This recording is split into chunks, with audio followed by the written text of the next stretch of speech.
এবার মধ্যপ্রাচ্যের আরেক দেশে পারমাণবিক কর্মসূচির সন্ধান পাওয়া গেছে। সিরিয়ার বর্তমান সরকার ক্ষমতাচ্যুত প্রেসিডেন্ট বাশার আল আসাদ আমলের গোপন পারমাণবিক কর্মসূচির তথ্য উন্মোচন করেছে এবং এর তদন্তের জন্য জাতিসংঘের আন্তর্জাতিক পরমাণু শক্তি সংস্থা IAEA-কে পূর্ণ সুযোগ দিয়েছে।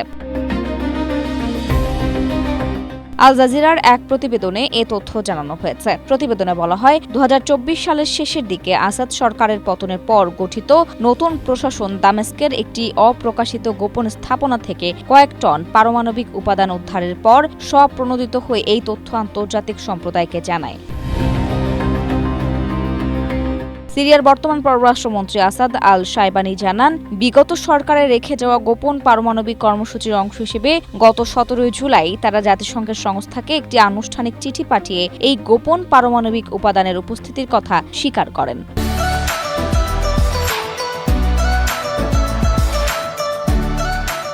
সিরীয় প্রশাসনের দাবি, উদ্ধারকৃত উপাদানগুলো বর্তমানে কোনো বিপদের কারণ নয় এবং এগুলো প্রয়োজনীয় আন্তর্জাতিক নিরাপত্তা সুরক্ষার অধীনে সিরিয়ার হেফাজতেই রাখা হবে। এই তথ্য ফাঁসের পর IAEA এর প্রধান রাফায়েল গ্রোসি দামেস্ক সফর করেন এবং সিরিয়ার সরকারের এই সাহসী সিদ্ধান্তকে স্বাগত জানান।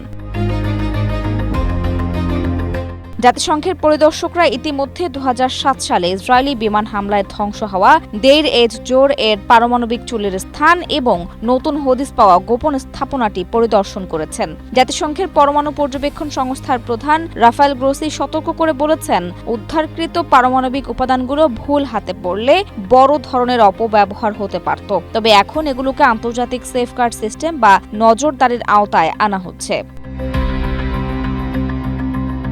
আফরোজা দিবা, এশিয়া পোস্ট।